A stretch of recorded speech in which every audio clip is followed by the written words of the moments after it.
Hey, hi everybody. How you doing? Welcome to the big show here. It's your pal.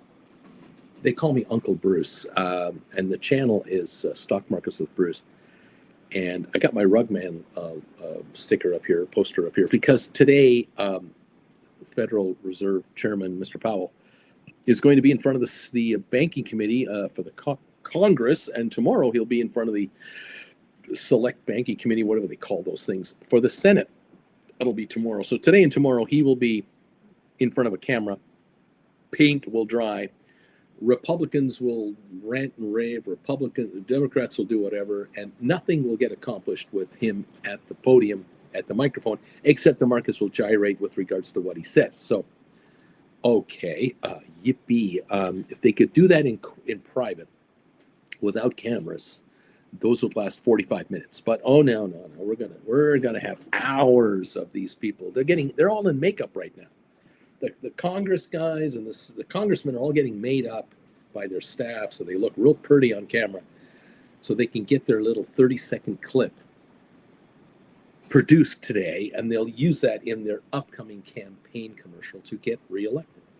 So there you go. Let the show begin. Welcome all to the show today. Now, this morning, being Tuesday, June the 24th, 2025, we are higher on the markets this morning. Surprisingly higher to me. Surprisingly higher. We're up 0.6 of a percentage point for the Dow, which is 260 points. We're up 0.7% for S&P, which is 42.5 points higher. And we're up 0.95%, almost 1 full percent higher on NASDAQ, which means 211 points on the NASDAQ. Now, a 0.96% increase in the NASDAQ translates this morning into a 0.96% increase in the value of the triple Qs. They are at 536.77. And they're up 0.96, or up $5.12 in the pre-market. How about that? Now, the all-time high for the triple Qs, $540.81. All-time record high. It's never been higher than that. We're at $536.80. We're $4 away. $4 away from the all-time high. Is the economic picture of the United States, in particular, is the economic picture for the NASDAQ 100 participating stocks really that great right now to be at all-time record highs? Are we really there? Is that truly what we're talking about here? I really wonder. The high on the NASDAQ, by the way, 22,450 is the 52-week range. We're at 22,288, so a couple of hundred, not even 200 points away. What is going to happen here with this? This is, I'm wondering. I don't believe that the economic current situation and the economic potential of the economy justifies any kind of a market like this. But the market is the market, and right now there are obviously trillions of dollars wagering more on the U.S. side. Now, is it really here because people would rather own U.S. denominated assets rather than European denominated, Asia, yen, South Korean, China, Middle East? Is this where you want to be? Perhaps. Now we're at 537.04, by the way, on the Qs. So maybe it's a partial dollar, run to the dollar play, but the dollar's been slipping the last day or so, actually. The British pound is 136 or something, wasn't it there? Hang on, I'll tell you right now. The euro is at 116, and the pound is at 136. They're both up. The yen got up to 148. The dollar got up to 148 on the yen, back to 145 this morning. So it's losing. The American dollar is losing on these three overall currencies. So I'm not sure about that. Interest rates, as far as the U.S. 10-year goes, 4.35%. That's not threatening 5% at all. So, okay for now. The Asia markets overnight were up 2%, 1%. They did okay. Europe at the moment was still open, and they're up okay across the board. Germany up 1.8%. France is up 1.2%. Italy looks like to be 1.5% higher. Spain 1.7%. England not quite 0.5% higher. All green in Europe. And so so the U.S. is getting a pre-market boost from everywhere else. There you go. Gold is off $68 an ounce. That also is a sign that there's optimism in the financial world. Crude oil, have you seen oil? $65.73. $65.73 a barrel for crude oil.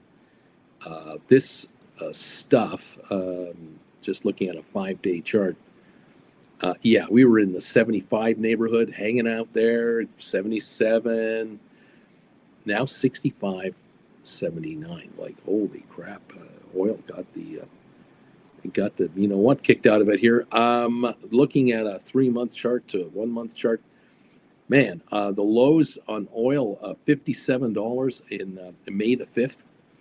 So, from 57 to 77, a $20 jump. And here we are back to 65.80. We can go lower. We can certainly go lower on oil. Amazing. And it's been a downtrend now for a good year, a solid year of drops for the price of oil. If you take a look here, I'll show you what I'm talking about here. I'm going to show you a little chart right on the fly. This is Uncle Bruce and his team of directors, producers, and assistants on it for you live. Look at this. This is amazing. 3, 2, 1. Look at that. There's your chart with me right here. Look at that. There I am. You wonder where I am? I'm here. So look at that. The price of oil here a year ago, over 80. Look at that. And then down into the 70s. And then we got a pop here, beginning of the year, back to 80, and all the way down into that 50 range, right down here. See under where my fingers are? That's where we're $57. Then we popped to 77. We couldn't even get back to January's high. And now we're backing off. And so look at that slide, or however, I guess there it is. That's the slide. Down, down, down. For a year, oil has been technically losing it. Isn't that interesting? Yeah, Bruce, gosh darn it, man, how you do this incredible work is inspiring. I bet you there are people watching me who want to be YouTubers one day, and they're looking at me going, that's how you do it. You put together a slick presentation like that with an expensive wall of actual money, like that's real, like that cost them even the Canadian Tire money, and then this, oh boy, and to hold it up, jeez, on a whiteboard, and a t-shirt. Like, this guy, he gives. Thank you everyone for joining me. Eddie Martin decided today to join in and become the #1 thumbs upper of the day. So Eddie, you're #1 on my thumbs up chart. I thank you so much. The Big E is here. Richard, Sharon is here as always. Charlie, welcome. Robert is in the house. Thank you, pal. Mark Downs, number 11 on the thumbs up meter. Andre Della Torre, of course. You can't have a YouTube channel and be successful without a member named Andre Della Torre. You're useless. You're a nothing burger. Joe Brown. Come on. Andre Della Torre, baby. I love that one. JM is here. Hector, Derek. Thanks, Robert. Welcome to the party, pal, says everybody. Louis, Hector, Uncle Bruce, thank you for sharing your boundless enthusiasm for what you're doing here. Well, thank you for letting me know that you like that. Rice checks. DH is here. Computer was, hey, I sold 10 Sofi $15 puts yesterday. 60 cents. I took that money. Go Sofi, go to 16, 17, and those will be worth 30 cents, and I'll make 50% return on that. Oh, yeah, they're July 11th expiry, Bruce. Yeah, they're dying. I love this. AJ, good morning, good people. Stock Jockey is here. Giddy up. Dude, charts. Jacob is here. ALA is here. Henry, Doug Kubler. you're definitely one in a million. There's no doubt about that, Uncle B. There are no other YouTubers like you. Safe to say, Uncle Bruce, you are in a world of your own making. It might be a fantasy world, but you're in a fantasy world of your own making, and we congratulate you. I thank you very much. Oh my goodness. Do me a favor, people. I have a poll question going today. Answer that. And while you're at it, hit the thumbs up button for me and give the old thumbs up meter a little boost. We broke 200 thumbs up yesterday. We had 205 when we were all said and done. I couldn't believe it. I'm so proud of you guys getting me 205 thumbs ups. Man, that's awesome. Got a couple ads going right now on my show here. Saw Cayman Islands advertising on my show. Wow, a 5-star hotel advertising to you to come and see them. You'd have a good time there, but it will cost you a bunch of money, but you'll have a good time there. 47 thumbs ups and counting. Thank you all. The question of the day has got 97 votes now. And I didn't know what to ask you for sure today. And then I thought, why don't I ask you a question about the economy kind of from your perspective? And I thought, yeah, let's ask you the question. Are you aware of anyone in your family or a friend or someone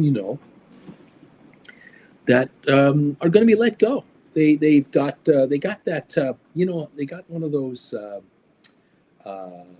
would you like to leave early letters? Would you like to retire early? We have a buyout offer for our employees. We're trying to reduce our head count, and we're allowing people to come to us to say, if you're reducing headcount, count me in. I'll take a buyout. Are you aware of anyone with that kind of stuff? Or are you just aware of friends, family, whatever, where they're telling you in private, got together over the weekend and they're saying, yeah, there's layoffs in our company going on. We never thought that they would let people go in this division, or we heard the factory or the plant or the branch office in Des Moines and Seattle and San Francisco and Denver and Chicago and Baltimore. We heard they're letting go 5% of their staff in all of those places. We're wondering about ours. I'm wondering about my job. Are any of you getting that kind of a vibe from anyone you know? That's what I'm asking. Now, if it's to you personally, it's to you personally. Fair enough. 105 people have now reacted to this question. 83%. I got to read with my glasses on. 83% of you say, have not heard that. 17% of you say, yep, I have heard this. I have been hearing this. 17% of you out there are aware of someone that's going to lose their job. That is a lot higher than the 4% unemployment rate. Think about this.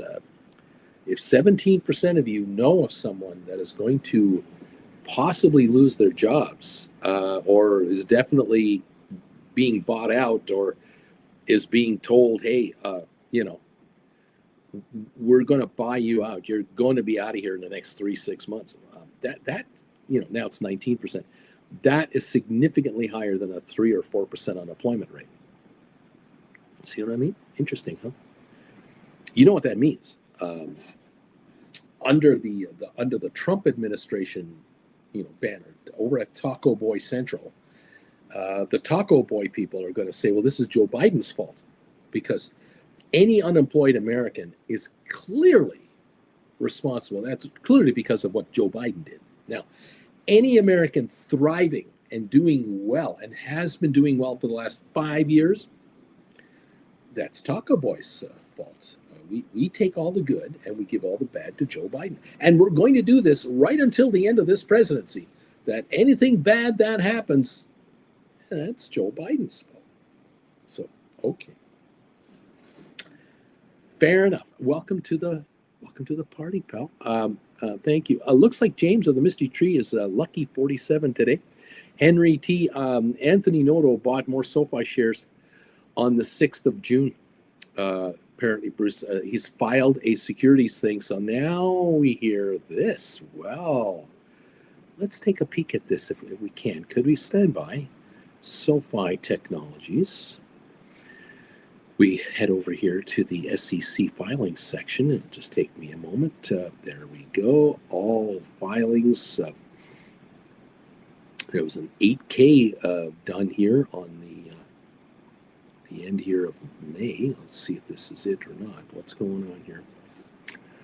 It's been a while since Anthony Noto bought stock, hasn't it?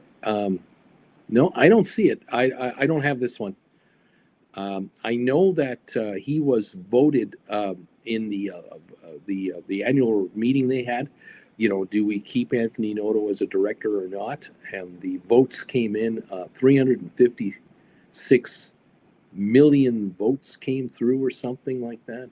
And 326 million yes, only 4.9 million no. I don't know how 356 gets added up. Maybe that's, I don't know what that means. Anyway, he was voted in. Tom Hutton had a lot of no votes, but he was voted in.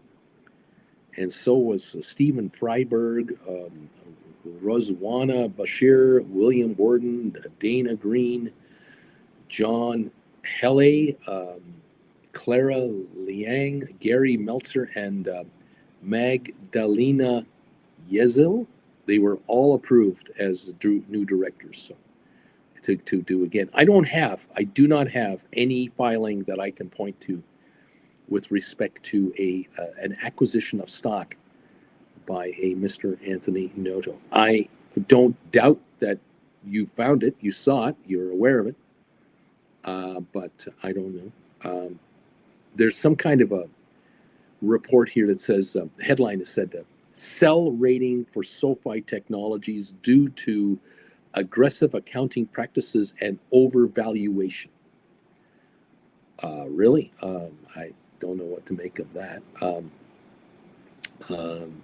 See if I can't read this article. It's one of these, you have to pay for it to get it.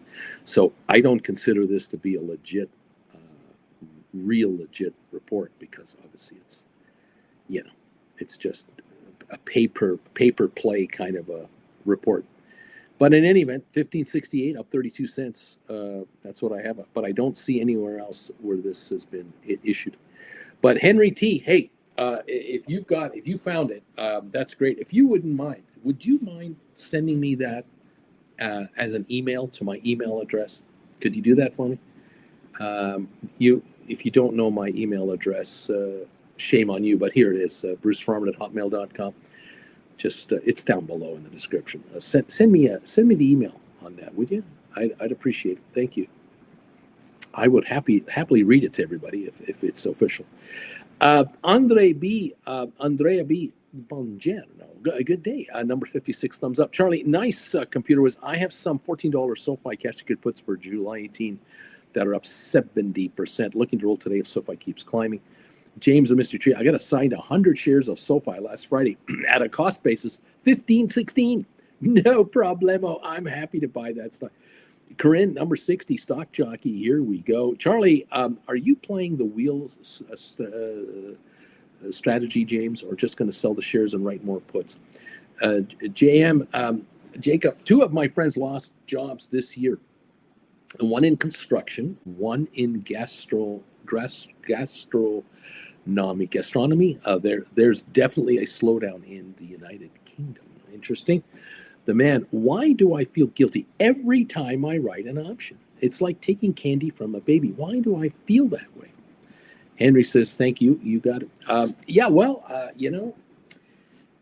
There are so many people here who first found out about option writing because of this channel. They really got into looking into it.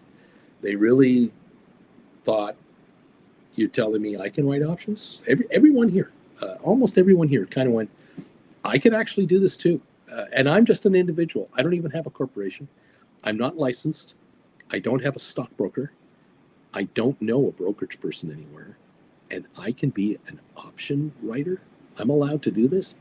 I will tell you that 25 years ago, definitely 30 years ago, in 1990 and prior, there was no way in hell you would have been able to write options unless you had a stockbroker entering the trade for you on your behalf. And that stockbroker had to be licensed to be able to do option trading for you. A licensed options trader. 1 in 20 brokers had licenses for options back in the 80s and the 70s. Most brokers in the 70s and the 80s were simply equity licensed only. In other words, they could help you buy and sell stocks. They could help you buy and sell and invest in mutual funds, which was a new thing or a relatively new thing, and it was becoming electrified because mutual funds used to give valuations once a month. Then mutual funds joined the new technology, and you could get a weekly valuation of your mutual fund every Friday night. In Saturday's paper, you could see how your mutual fund did for the week. Once a week, a snapshot was taken, and it would show you the par value, the value of your mutual fund. Then ETFs came out. Oh my God. Evolutionary. Options market. Option expiry every 3 months, every the third Friday of every third month. Then every Friday was expiries. No, once a month. And third Friday of every month became the next expiry. 12 expiries a year instead of 4. Then weeklies, decades later, and now dailies. So, wow. Yes, welcome all to the program. People feel guilty when they write options because they can't believe that someone else would actually pay that much money, whatever you're getting. They're giving me this much money for only a 2-week contract, a 3-week contract on Sofi, a 1-month put, cash secured put on Sofi. You're giving me 60 cents. Wow, are you kidding me? This is awesome. I never thought I could do this. I never thought this was doable. I can't believe I can do this with my Apple shares. I can do this with my GameStop shares. I can do this with NVIDIA down to whatever. I mean, unbelievable how much cash can be collected by viewers like you from the options market. This can't be legal. That's truly, people are saying this has to be against SEC rules. There have to be SEC rules against this, because if a schmuck like me, someone like myself, can do this, just think how much money is being brought in by the pros in Dover, the professionals, to quote MASH, the movie MASH, the pros from Dover. These Wall Street pros, these London professionals, Paris professionals, Frankfurt professionals, Milan, Tokyo, Shanghai, the world's financial capitals, Zurich, Switzerland, where the bankers are, where the traders are. These folks are writing options and derivatives, which are options, on everything, everywhere, 24 hours a day. Can you imagine how many hundreds of billions of dollars, and then the trillions that are at play, are coming in through their fingers? And even you can do this with a $60 cash secured put on a $1,500 wager on Sofi. It's come down to this. We're talking the race to the bottom is what we're talking about. The race to the bottom, where you could only in the past write call options on IBM and Exxon and US Steel. And now you can write options all the way down here to almost any stock you can imagine. Now, I mean, it is extensive. And instead of doing thousands of dollars per option transaction, we can do tens of dollars per transaction. Getting a $60 premium for a cash secured put, back in my day when I was a option licensed stockbroker, you would pay my firm $50 in commission, minimum commission, to write one cash secured put for $60. So you'd get 60 in, and the broker would take 50 of it, and you would have $10. And if you didn't buy it back, if it died worthless, you made $10.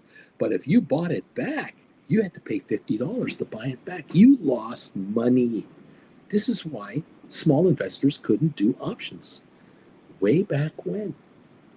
This is where today day traders are playing options for pennies. Just give me 15-cent movement on a contract. I can do 100 contracts in one shot, in and out, $1,500. Day traders. So people who are desperate, who are, got laid off, or who are working and on the side, they're gambling on the options market.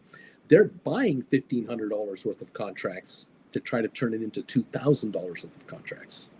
Trying to make a quick $500.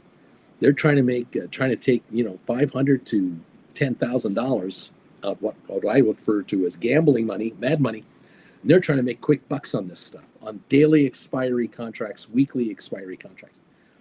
Your job is to take that money from them, because there are tens of millions of these people around the world who are coming into this business. And it's your job to take their money on shrinkage without question. HIMS yesterday, volume 172 million shares. Shares outstanding, 215 million. Afloat, 194 million. All weak hands drop the paper, I guess. Welcome to what GameStop used to do. This is very similar to what GameStop was. James of the Mystery Tree. Charlie, I'll probably sell them. I like cash secured puts more. Giddy up. Doug, I have to roll Sofi as well. My 14 contracts, $13 cash secured put contracts, are up a nice 91%. Yes, you should be rolling. Definitely go up to 15s or 17s and bring in some dollars. Yes, get rid of the pennies, get dollars. Twilight Zone. Hope GameStop has a pop today. Murray from Tokyo is here. Good evening. Good morning, everybody. Depending on where you are. Thoughts from the team, please. How close to the fire are people looking at cash secured puts for Rocket Lab with October 25 expiry? Question from a viewer. Filing was by CEO of Galileo, Derek White. There was a filing. Interesting. Bobby, good morning, Uncle Bruce and everybody. Mandu number 5, I'm number 80 on the thumbs up meter. Good morning to all of you. We open in 32 minutes. We are up 297 points on the Dow. We're up 46 points on S&P, and we're up 227 on NASDAQ, which is a 1% gain for NASDAQ, 3/4 of a point gain for S&P 500, and 0.5%, a 2/3% gain on the Dow. Okay, the triple Qs are hanging just around 537. They're trying to hang around 537, up about 530 today on the pre-market. Very interesting morning. Stock Jockey, welcome to the party, pal. Bobby, I wrote a $30 cash secured put on Rocket Lab back when they were going for $10 each.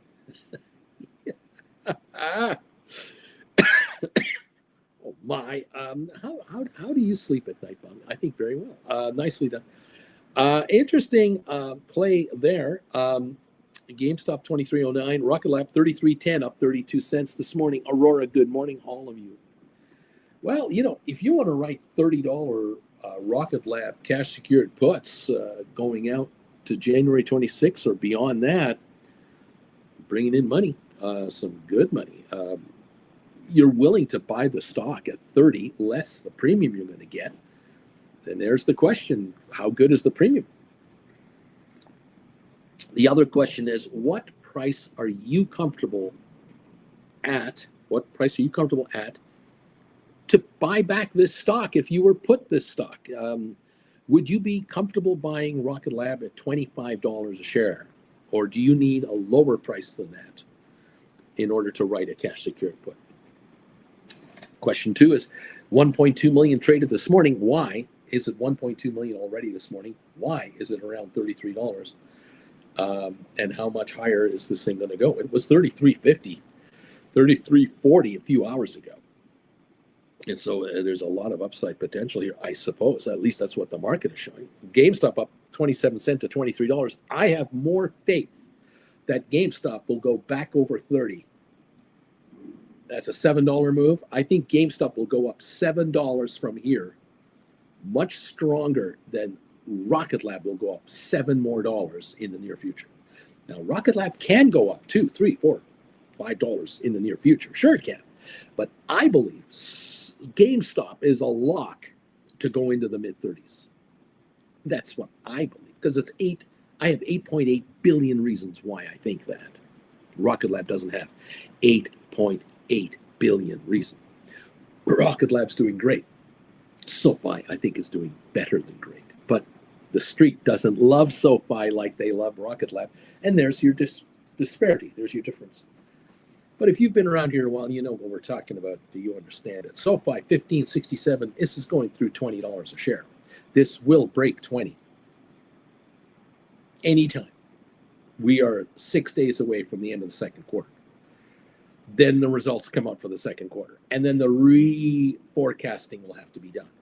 They're going to have to up their estimates again. Shares will be over 20. Then it'll qualify for S&P 500 inclusion.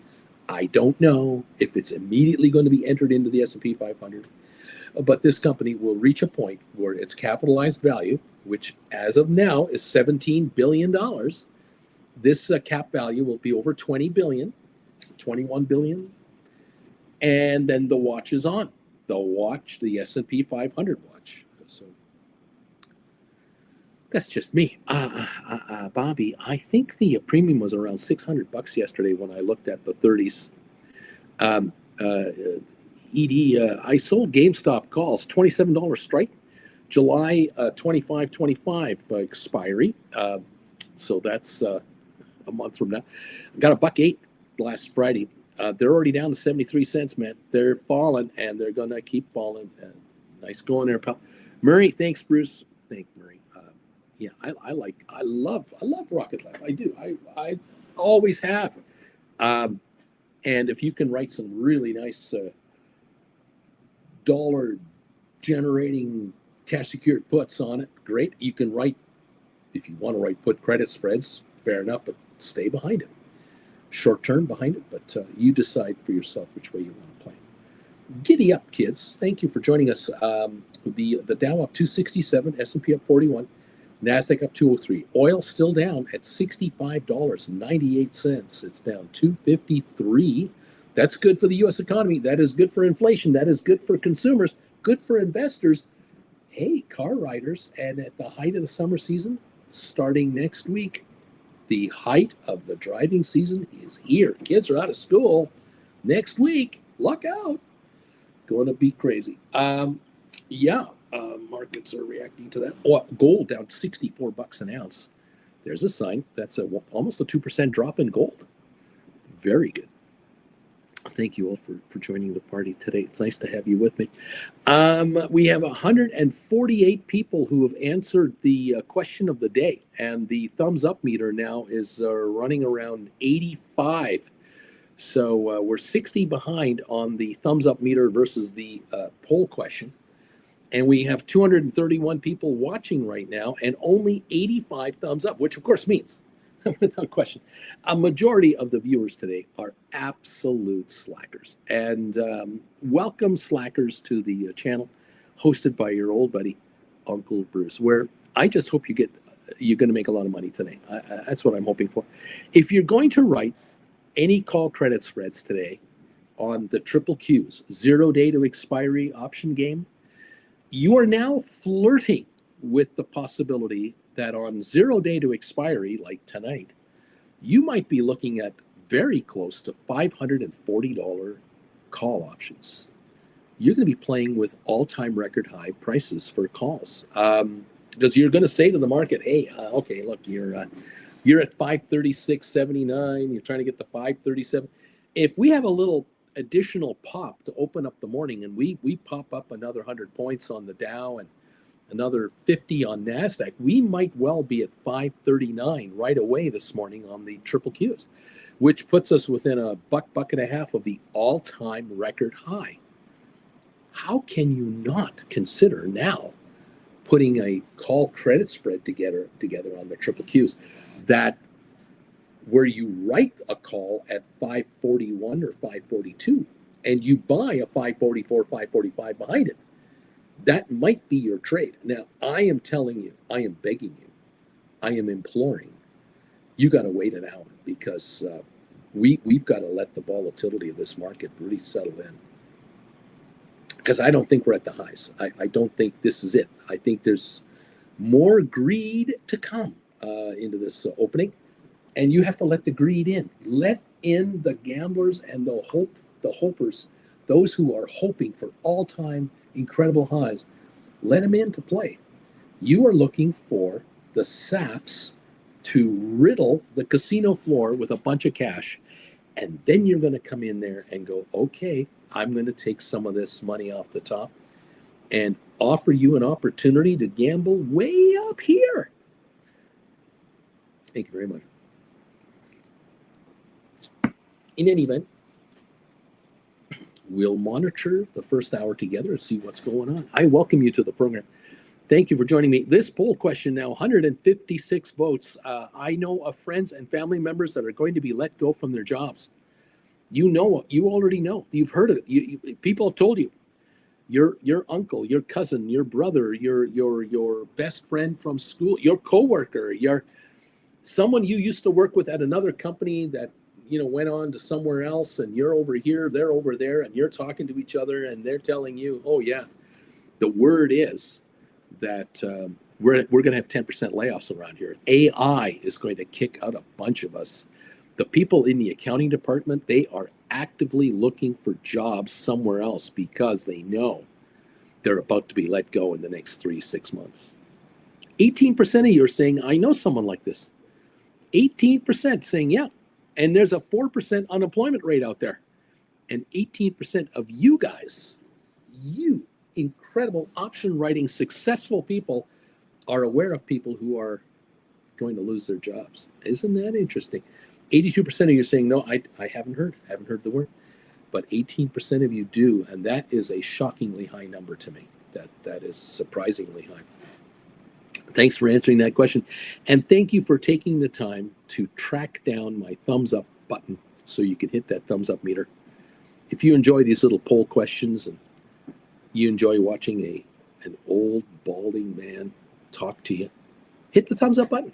103 of you have. Thank you.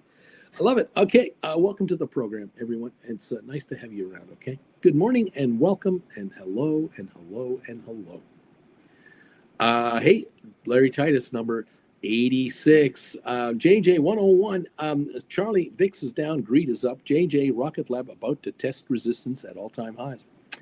Yes, that's the other thing about this market. If we're going to hit all-time record highs on the NASDAQ today, that means theoretically, anyone playing the index is all making profits. I mean, if you're at all-time record highs, everybody in on that deal is making money. When does the greed factor kick in? It's kind of like you musical chairs, and there's 19 musical chairs and there's 20 people walking around and everyone's feeling pretty good about their opportunity to make more money.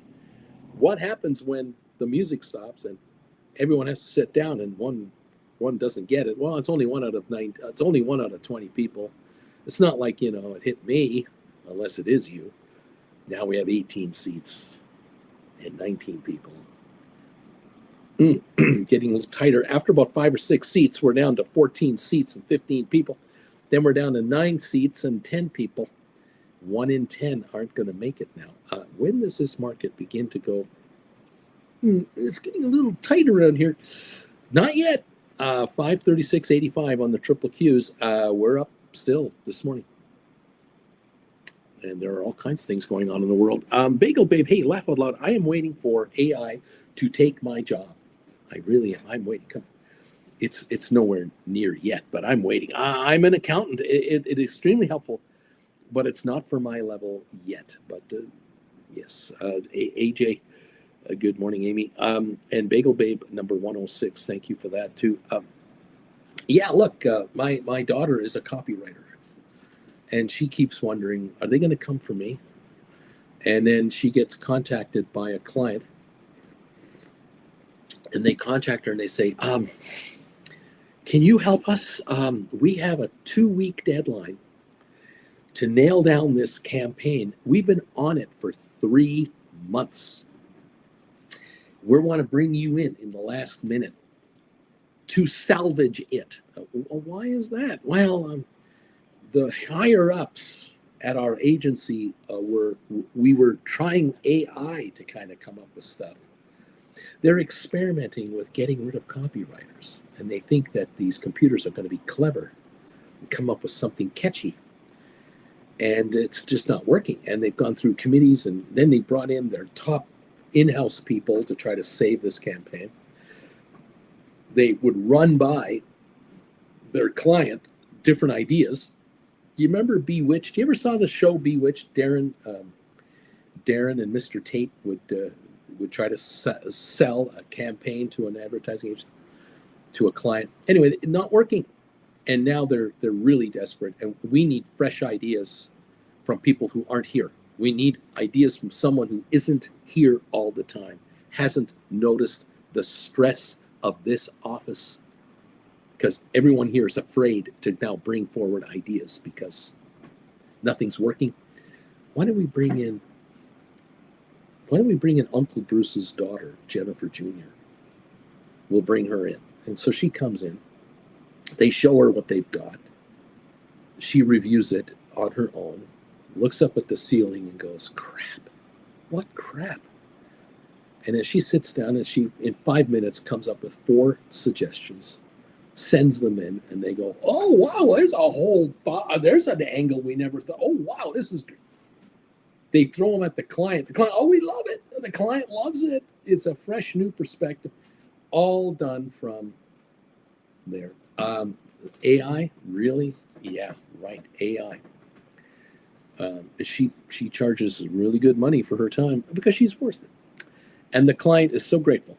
And they say to her, please don't ever not do what it is that you do, because there are times we really need your help. And there you go. So the AI, yes, for some people, AI will be a factor. For others, maybe not so much. Andrea, yesterday I wrote a 5/21/19 put credit spread on the Qs, a put credit spread, 1 day to expiry. On the drop, 2 hours later, I was gone, running with the money. Run it. Well done. Ed, hey, Uncle B, what was the SoFi student loan news referenced in the title? I heard this morning that 2 million American students, no, let me rephrase that.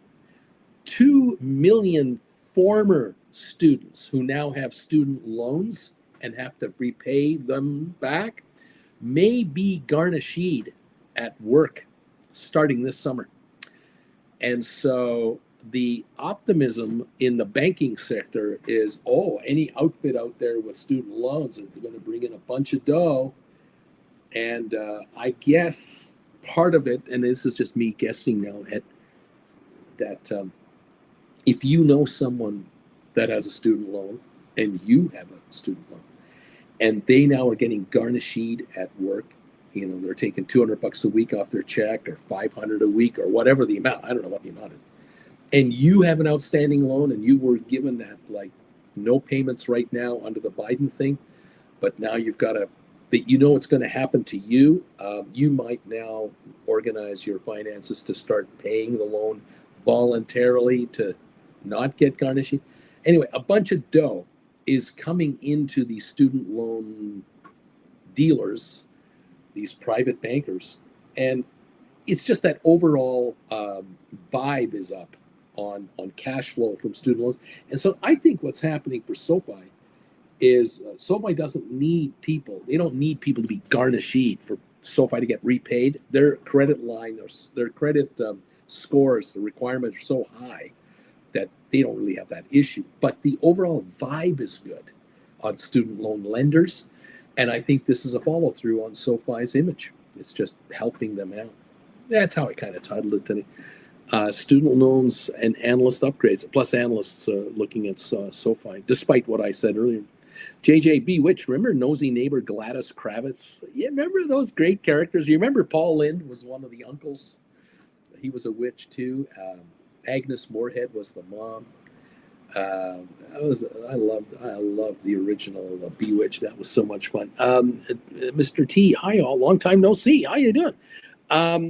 Ryan, I see the Bank of America analyst reiterated sell rating on SoFi. Keep selling this crap. Wouldn't it be nice to get the downgrade? Isn't it nice to downgrade your competitors? Isn't that something? There you go. It is what it is. It be what it be. I'm just a guy trying to figure out, how I can help you people make more money. It's really that simple. I'm just trying to find a way to get you guys richer. And I find it classically funny and pathetically funny that people like these analysts will choose to call and reiterate a sell rating on a stock when we are 6 days away from the end of the second quarter. All right. It's not like SoFi just released their finances and showed a disastrous quarter. No, no, no. In 6 days from now, SoFi will close their second quarter report, their second quarter for business. And then in 3 weeks after that, roughly 3.5 weeks, they release their results. And here we have a Bank of America analyst reiterating a sell rating 6 days before the end of the quarter and 3.5 weeks before the results are published. And what is the track record of SoFi for the last 4 or 5 quarters? Every single one. We signed up way more members. We are doing way more business. Our gross revenues are exploding. We're making profits, bigger profits every quarter. We're expanding our reach into different areas of business. We have to guesstimate our revenue for the next year. We were low. We underestimated how much money we would make. We have to reiterate our financials. And yet, about a month before, like a month from now, July 24th, 27th, we'll probably get the results for the second quarter. These guys insist on reiterating their sell rating a month before you actually know how they're really doing right now. Because this analyst is basically going off of financials that were reported for the end of March. January, February, March was the first quarter. April, May, June is the second quarter. So you are getting an analyst reacting to March 31 financials in June, knowing that in 6 days the quarter is over and we have another 90-day update. Day 84, they want to give us a sell rating from 85-day-old financials that reflected the 90 days prior to that. In effect, this analyst is telling you, oh, this company is a sell based on financials from January, February, and March of this year. Really? Why don't you just get into your car with a flux capacitor and join us today? Why don't you join us now? This is your old news. And even then you were wrong. You're wrong based on what you were talking about 6 months ago. The company was not in trouble, not overvalued, no. And so here we are. And the stock is politely saying to this analyst, you're full of shit, because we're at 1568 this morning. You idiot. That's what the market is saying. But it's saying it in a nice way, not like Uncle Bruce. Caustic Uncle Bruce, What a guy. Doug, brick and mortar style banks are soon going to be like the dinosaurs. Go SoFi. Crazy 49er. B&M banks are already dinosaurs. All my local branches have consolidated 1 for 2. Yeah. I remember it started about 3 years ago, 3 years ago. I would drive through, occasionally would drive through downtown Palm Springs because we'd have a visitor in town. We'd take them down there. And then we're heading through downtown, heading back to where we were living. And I would look, at the street corners in downtown Palm Springs where there used to be bank branches.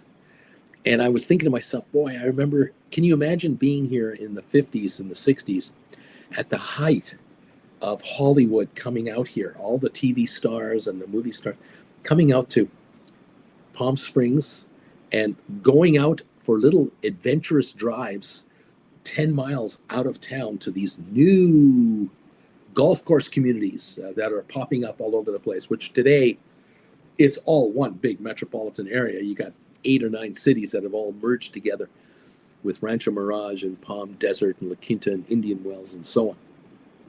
But I remember the bank branches. There used to be bank branches. I was in Palm Springs in the 80s, the late 80s. And like any other small town, the bank branches were downtown with parking lots beside them or behind them. And you would park your car and walk into the branch, do some checking and savings transactions, pay a few utility bills, whatever, and see a loans officer, talk to your mortgage broker, whatever you're doing, and then off you go. Those banks are all closed. All those branches are gone. And there were some cathedrals. There were some, like Bank of America had a big branch. And I remember there were a few others that were like Chase Manhattan, like Chase Bank. They had some very nice looking bank buildings. It made you feel like, oh, if you deal with these guys, you're dealing with a solid financial institution, because look at the building they've got with a cathedral-like entrance and 20-foot high ceilings inside here in a 110-degree desert. It would be air conditioned in there. The cost of doing that was insanity. Now they're all closed up. They're gone. Yeah, we're down to ATM machines at best. Yeah. Welcome to SoFi's future and the demise of the banking world, of course. Here in Canada, same thing. There used to be one of the 6 major banks. Every street corner one of them would be there. There'd be a gas station here, a 7-Eleven over there, or a Max Milk store, and then here would be a bank. There are very few banks around now. Physical locations of banks are much more difficult to find today than ever before. It's all online, all online. SoFi, no physical branches, phenomenal company. Anyway, there you go. Amazing, isn't it? Thank you all. We got 7-8 minutes to go, and then we're going to start trading today. How are we going to do here? We're 537.08 on those Qs. They're up 543 or something like that. Okay. We got 116 thumbs ups here. Thank you for 116 thumbs ups already. And we've got 187 people answering my question of the day.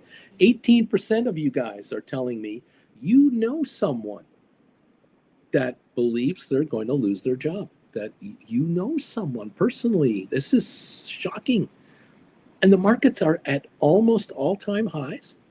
And 18% of you know someone that's going to lose their job when the markets are about to hit all-time record highs. Even maybe today the NASDAQ might hit a new all-time record high. Maybe today.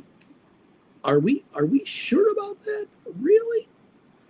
The Dow all-time record high is 45,073. We're nowhere near that. We're at 42,000 last night. 42,500. We're at 40. Even now, we're nowhere near that. 43,000 at best. So. No, we're 2,000 Dow points away from an all-time high. But on the NASDAQ, we're close. Looking at the spiders, the 52-week high for the spiders, 613. 613.23. We're at 604.79. $9 away from an all-time high on the spiders. That is 1.5%. So is this week the week we're going to break into new highs for S&P and new highs for NASDAQ and get really close on the Dow? With 18% of you answering my simple, little, unscientific question. Do you know someone, a friend of yours, a former coworker, someone that might be let go of their job? They think they might lose their jobs. They might be bought out, surprised, and kicked out. But they just know that they're about to lose their job. They feel it. They know it's going to happen. 18% of you guys. That's shocking when you have a 4% unemployment rate. Very surprising. I'm just a guy in front of a computer trying to figure out what's going on in the world. Thank you all for joining me, and congratulations, those of you who have been taking my classes, learning how to write options. You're going to my website, stockmarketswithbruce.ca. You've headed over there. You've picked up some classes already. You've grabbed class number 1. You've grabbed class number 2. You watched them. You watched them again. You opened up a practice account with a broker.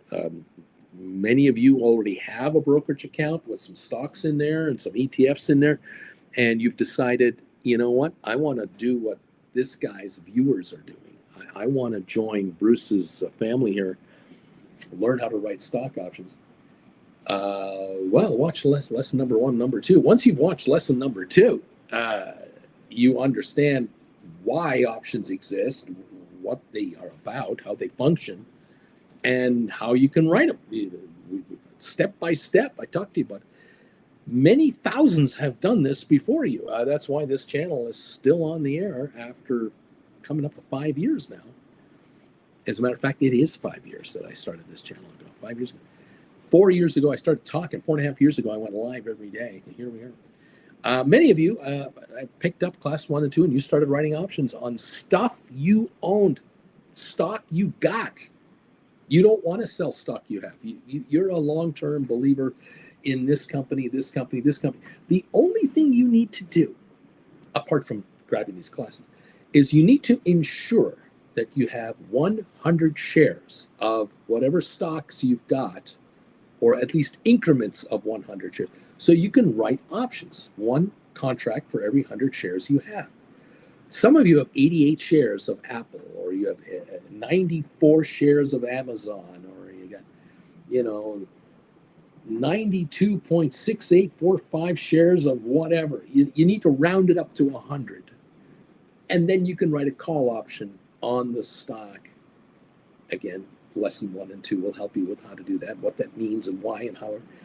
Some of you are shocked to learn that you need to buy 8 shares to get to 100. So you do that. And then you write an option that is bringing you more money than you just used to buy the 8 shares. The premium you just got to write a contract a few months down the road, out of the money, brought you more money than you needed to get to 100 shares. And you're just going, I just got this money to buy these 10 shares for free. I got 10 more shares by just writing a stock option and using the money to do that. 3 months from now, I get to write another contract. If I bring in another bunch of dough to buy another 10 shares, I'll have 110 shares. I used to have 90. Now I'm going to have 110 in like 3 months from now. That's 20 more shares than I had 3 months ago. I was buying 1 share every month or 2. I was buying a couple of shares here and there. I just grabbed 10 and then another 10 from writing options. This guy, this old man that is, I just listen to him. I don't watch him. I mean, really. He's taught me in 3 months to bring in this much money to build my portfolio. A few others of you have made radical changes. You figured out what I'm sitting on is crap, and the kind of returns I've been getting is garbage. I am getting out of this crap that I'm sitting on, and I'm going to buy stock that I want to write options on, that I would really like to own for the long term. I'm just going to buy NVIDIA, and I'm going to hold it for 10 years, and I'm going to write NVIDIA contracts. I'm going to write 3 or 6 month NVIDIA options, call options. I'm going to bring in 15, 20% on my money on this stuff. And over the year, I'm going to haul in 50, 60%, 70% a year return on my NVIDIA shares that now have replaced all those ETFs and those garbage shares I took a shot at. I am now going to generate 40, 50, 60, 70% return on my portfolio in my IRA, in my RRSP, in my 401k, in my margin account, whatever. Just option writers, just that. Now, those of you who are saying, I don't want to just do option writing like basic stuff. I want to learn the other stuff. I want to become a cash secured put writer. This excites me to no end. I want to become a 0 day to expiry person. I want to learn this stuff because this is where everyone's headed. Well, there are lessons for that too, but you got to get number 1 and 2 under your belt. Get 3 and 4 under your belt. Take a class a week. Take 2 classes a week. What's the speed you are willing to go at to take these classes? You'll write options while you're taking the classes, so you're going to earn while you learn, and they'll pay for themselves. and for the rest of your life, they'll pay and pay and pay. Welcome, everybody, to the show. Yesterday, I wrote 10 triple Q call credit spreads, 535, 540 expiring today. So today, I look for opportunities to roll. Is that it?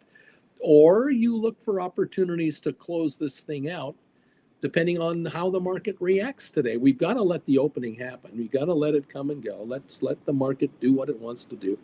Let's find out what the hoopla is all about. Can the Qs and the Dow and the Nasdaq, can they all hold these early morning starting gains? Or are we going to falter halfway through the day and give back most of these gains? And you're going to see that your Qs we're out of the money again. I'm out of the money, and they're shrinking. And you might be going, well, I can close this out and make a profit on this trade. And I can write a new set of calls that expire later today or tomorrow or day after tomorrow, higher strikes. And that is a rollover in a slow motion kind of from a profitable position kind of way. I hear you. Let's see how it goes. At the moment, we seem to be up. We're open, by the way, Larry. Thank you. Dak, good morning, everybody. We're open now, and we're up 276 points. So let's see what gives on the Dow. I don't know if investors feel numb with Taco Man. He doesn't have any credits anymore. Chase, neat. Bagel, babe, sitting on 63 shares of Ford, or F. I'm not sure. Is that Ford? People dislike F for option running, but I love it. Got to get 37 more shares. Henry, let's go. Larry, the bells have been rung, Bruce. We're here. Welcome, Crazy 49er and Juan, JM, and DH and ALA hitting the knee emojis. We're going, baby. We're up and running. Good morning, everybody. Well, we're at 537 on the Qs, 536.88. We're up 317 on the Dow. I think we are. We're up 44 on the S&P. NASDAQ up 193, but that's only 0.96%. We're actually not as well off as we were in the pre-market. Sofi, 1568. Looks like we're up 32 cents, I'm assuming. We were down at 1562 and we've been at 1584 already, so we're jumping around to 2.8 million volume in 3 minutes. GameStop is up 25 cents. Rocket Lab up 66 more to 33.44. IBM up 167. JV, good morning, everybody. Uncle Bruce, I wrote 10 contracts for Tesla, 377, 382. Call credit spread for expiry on the 27th in 3 days, baby. 3 days. Tesla right now are sitting at $350 a piece, and he is saying to Tesla, I don't think you're going to get to 377 by the end of the week.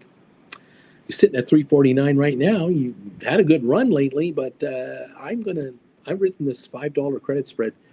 I don't think you're going to get me. Let's hope Tesla does not pull a good one on us. Charlie is going, neat. There you go. Credit spreads can be written on any stocks, indexes, 0-day, 2-day, 4-day expiry, end of the week expiry, next week Friday, the Friday after, a month from now, 3 months from now. Many ways to do credit spreads. Interesting. Krispy Kreme and McDonald's have ended their partnership. They didn't make money on the Krispy Kreme McDonald's partnership. Didn't work out. People go to McDonald's to get a Big Mac. People go to Krispy Kreme to get donuts. They don't go to McDonald's to get a Krispy Kreme donut. It just isn't going to work out. Interesting. Carnival stock rises on better than expected second quarter results and raised outlook. With oil down today to 60 something a barrel, 65.10 a barrel, looking good for Carnival. Yes, they use a lot of fuel, don't they? Airlines are pretty happy right now. Yeah, those offering flights across Europe and elsewhere. Yeah. FedEx has got to be looking good. UPS has got to be feeling good. People who are going for a drive with their RV and campers, fifth wheels, trailers, they got to be feeling pretty good with oil price at 65. Hopefully the gas station where they go will continue to drop in price on their fuel, hopefully. Okay, we're up 311 on the Dow. That's not even 0.75 of a percentage point, but it is a gain. It is up. Okay, 537.24 on the Qs. Not 540, but 537.30. We're up 548, trying to hold so far this early morning gain where we didn't jump 200 points higher than the pre-market. We're holding the pre-market, kinda. It's been 5 minutes. We'll see how this plays out. Okay. Sofi 1562 up 27. GameStop up 26 at 23.10. Rocket Lab up 62 cents at 33.40. IBM 289.66. Giving back this 291 print. We're back to 289.50 on IBM. NVIDIA up 189. The ASTS, the Space Mobile stock, 49.75 down 45 cents. Over 50 this morning and last night. Still doing very well. HIMS 43.59 up 162. Trying to bounce back from the low of 41.84. So those of you who wrote cash secured puts yesterday on HIMS, you're watching this stock now up 190 going, okay, well, I may have written a little early yesterday. Maybe I jumped the gun. I didn't listen to Uncle Bruce, and I kind of jumped right in there and wrote a cash secured put. But look, it's 43.88 right now. If it pops back to 50, all of you who wrote yesterday are winners. And I think you're going to be winners. But yeah, we'll see how this plays out. Okay, some of you got some phenomenal returns yesterday on your cash secured puts, so don't worry about a thing. Nicely done. Moving on, MSTR up 6.19, AI up 51 cents, Supermicro up 42 cents right now. We've got Tesla down 60 cents at 3.48, Palantir down $1, 138.91. Google up 230, Apple up 54, Microsoft up 297, Facebook is Meta Platforms up 13.94. Broadcom up 965, Amazon up 438, Intel up 45, Netflix up 660 at the moment. Smart Rent holding a 2-cent gain. Coinbase up $6. Costco down $4, holding $1,000 a share. EI Lilly down 240. Uber Technologies, Uber is up 366 to 88.85. And the 52-week high for Uber, 93.60. So, close on Uber. Cisco up 40 cents, Adobe up 3.38, AMD up $5, 134.70. Unity up 43, Enphase up 63. We have Spire at 9.5 down 19, Moderna up 65, Pfizer up 24, HPQ up 40 cents, Home Depot down 51 cents, Vanik Semiconductors up $6. Goldman Sachs up almost $11. Boeing up $1. Target up 74. JP Morgan up 280. Walmart down 22 cents. Disney up $1.29. American Airlines is up 44 cents. DraftKings up 33. AMC up a penny. Royal Caribbean up 11.49. Lots of fuel used by cruise lines. Fuel under pressure. 65.23 a barrel right now in Texas. Down 3.30 a barrel this morning. 4.9% dip on oil. Welcome all. Welcome everyone. Thank you. What else have we got going on here? Way to go, Juan, on Tesla. Doug, I wrote $45 cash secured puts on HIMS yesterday. That's what he did yesterday. 40 of those HIMS, and we're at 43.74, up 177. So his contracts are shrinking in value this morning. The premiums were very nice, and so there you go. If he pulls in a $1 or $2 profit, he makes $4 to $8 grand. 40 contracts. There you go. Easy money. All right, 339 gain on the Dow. The Qs are up 538 to 537.03. They have not gone much higher than this so far today. We've got the high on the Qs at, I think, 537.62. I think that's what we have at the moment. All right. Giddy up, everybody. Welcome to the program. SoFi 15.66 up 31 cents. GameStop 23.09 up a quarter. And Rocket Lab 33.09 up 31 centinos. Thank you again for 208 participants today for our question of the day. 208. Can you all hit that thumbs up button at the same time? We got 129 of those now. Thank you for that. 246 people are here. Welcome, 246 of you from around the world. We have gone member only on the comment bar. Thank you for the members of this channel, Chillin members and Gold Bagel members, for being part of the show today and sharing how you're doing. Those of you out there who would like to comment but are not a member and don't want to become a member, You can make a comment for like $1. Just do a super chat and make a comment if you like. Got a question for me? Send $1, $2, $1,000, $5,000. Those who want to get a quick answer, send me $10,000 on a super chat. Oh, I'll answer your question. And thank you to those of you who very quietly, without any fanfare, you don't want any recognition really. You just send donations to Jennifer and I through PayPal. You just say, here's some Costco money. We're going to Costco today, so here's some Costco money. Thank you, Bruce, for everything you do. Thank you all for your support of this YouTube channel. Thank you. It is much appreciated. We're up 388 on the Dow. It's up there, 0.9 of a percentage point, almost 1%. Not quite. S&P up 0.83%. It's up 50. And NASDAQ 1.09%, kind of the high of the day. That's where you were in the pre-market so far this morning. Stephen Butler, I am 131 on your thumbs up meter. You are going to get 200 thumbs up, Bruce. You are going to get 200 today. Thank you, Stephen, and everyone else hitting that thumbs up button. Thanks, guys. All right, Spiders 605 up $5.11. Qs are up 594 at 537.59. I think we're at the high of the morning, 537.70 or so. This is the high of the day so far. Giddy up. We'll see how this plays for everybody. See how much this impacts your trades.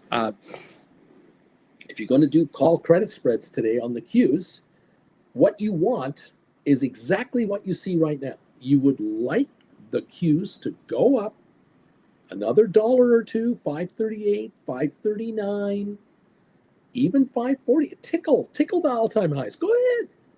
You're just sitting there going, okay, yeah, okay, you show me that. I will now write, you will be sitting there going, I'm going to offer 542s to 545s, 543s to 546 or something like that. You'll write call credit spreads ahead of the market and say, here, I dare you to go up another $5 today. That's another 200 NASDAQ points.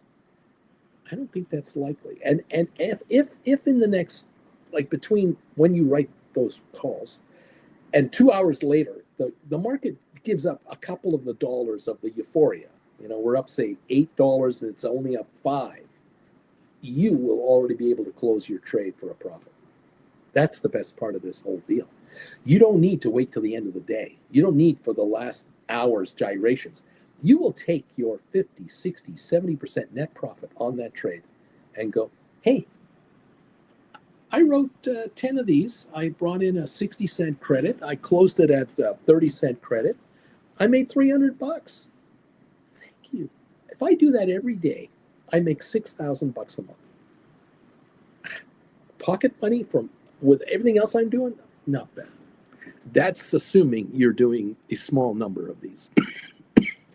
There are those of you who shall remain nameless until you tell me otherwise. You're doing quite a bit more than that. Bobby Atkinson is saying, Uncle Bruce, here's a $10 Canadian donation for you.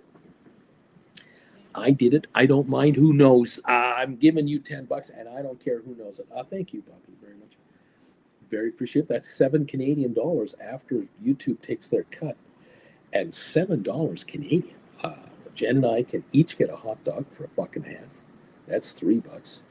We still have $4 left over. We could split a Sunday if we wanted, Yeah, baby, I love it. $7 at a Costco store, 12 bagels.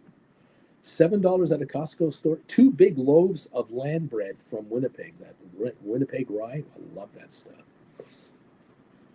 $7 at Costco. What else can we buy for $7 at Costco? We could buy one of those pound cakes. They get the 3 pound cakes in a package. Those add all kinds of inches to your mid-belly. You can buy one of those. $7 at Costco. You could buy eggs. Definitely buy 2.5 dozen eggs for less than that, way less than that now. We could certainly buy milk. We just buy milk 1 gallon at a time at Costco. I don't know about you guys. In America, you have to buy these cardboard boxes with 2 gallons at a time. We just buy the one. It's 4 something bucks. We can buy butter. Definitely, it's under $5 a pound or something like that. Brian, Bobby, thank you very much. I just need 100 Bobbies a day to come on in and do exactly that. I've got 100 of you doing this. We get 700 Canadian dollars a day, and we could go to Costco forever. One brave soul. Free range morning, all 133 thumbs up. 542s are paying 10 only centinos. Let's see if the queues go higher. That's what I'm talking about. You got to let the queues go higher. We're approaching 538 now. We're 537.96. Let the queues go higher. Just like I said, if they want to go to 539, 540, these 542s are going to go 15 cents, 20 cents, 25 cents. They'll go. Yeah. Take a look right now at 540s. They're not 10 cents right now. The 540s with a 538 market, those 540s are getting up there all of a sudden. And that's all-time high territory, 540.80. ALA, you could get a poutine, a pop, and a hot dog. I think $7, or you could get 2 sundaes, easily 2 sundaes. Bobby, we always enjoyed the muffins. Oh yeah, the muffins. You remember you can get a dozen muffins.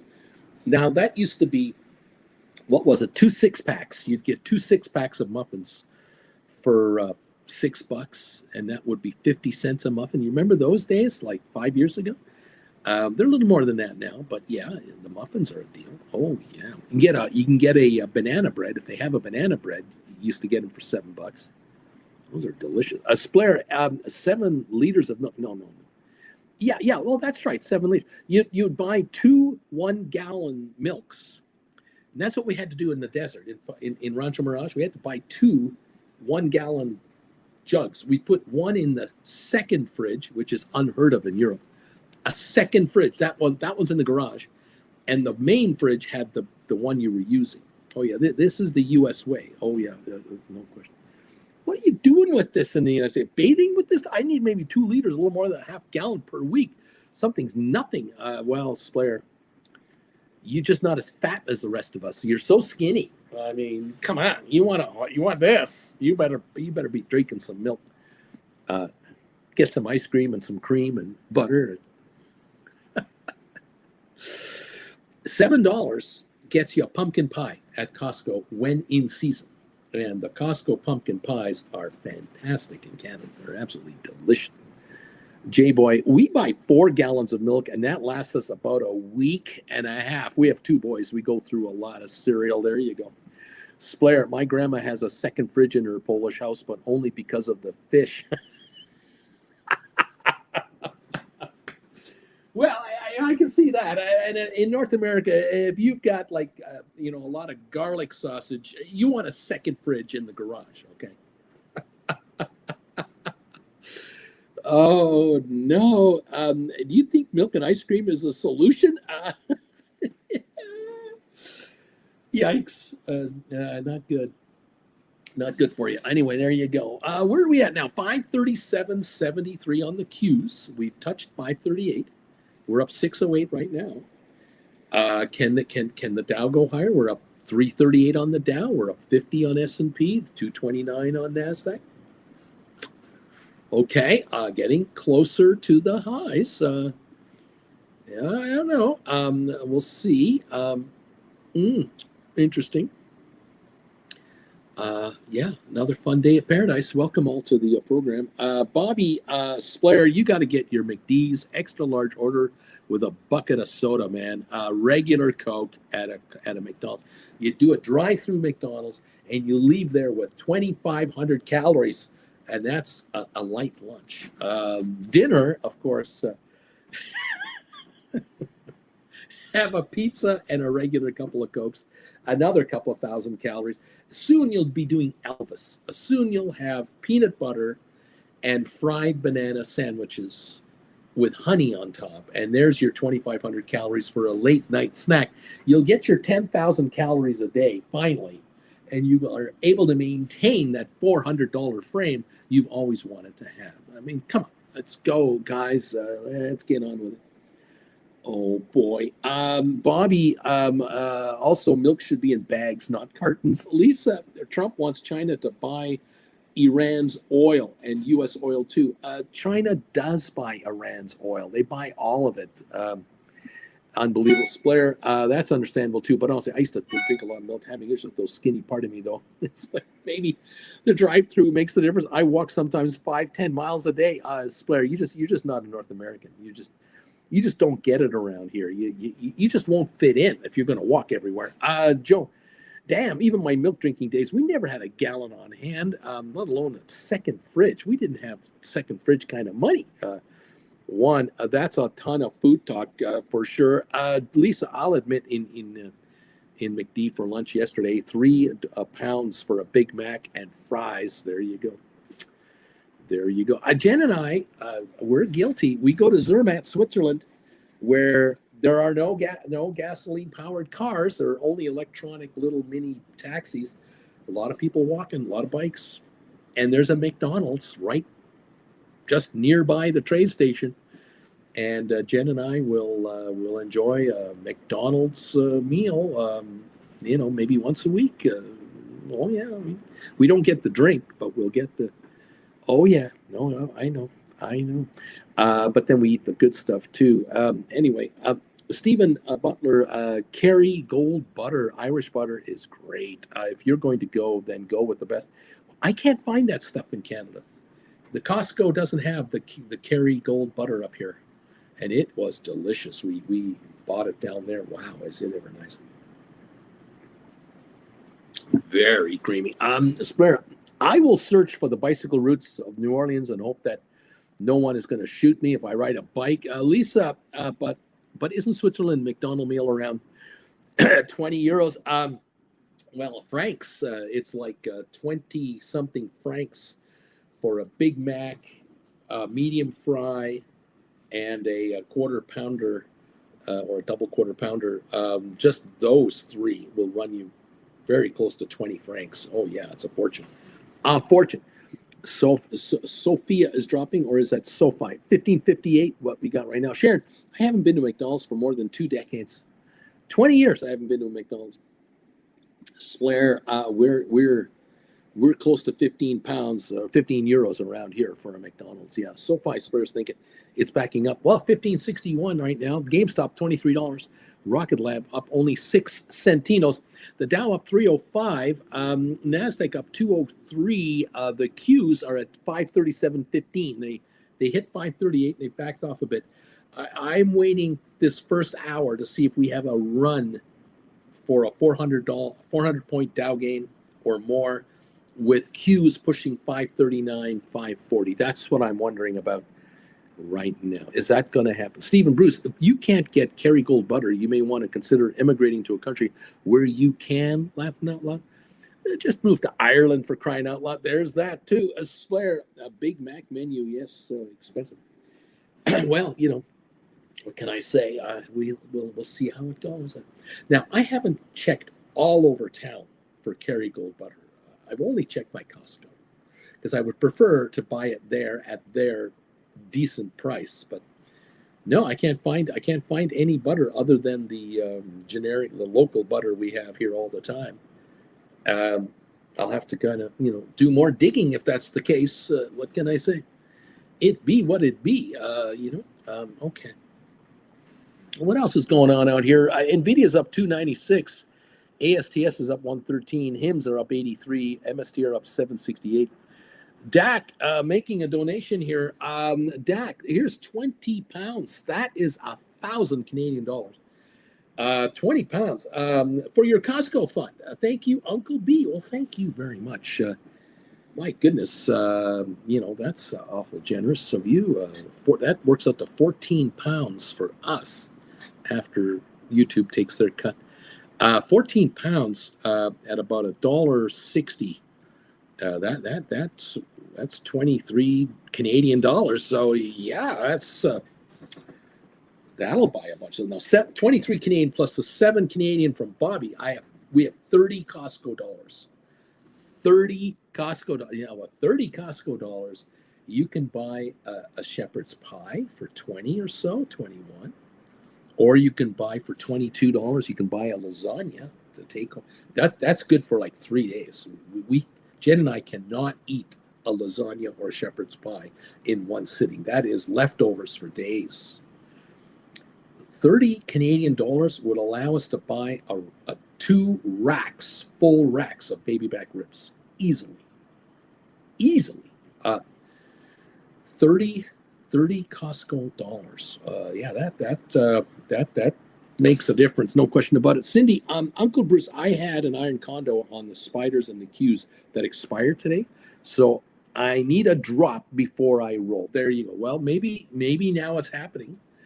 We're only up 263 on the Dow now, not 330 anymore, and the Qs are 537.31 as they are coming down. The spiders are now at 604.35.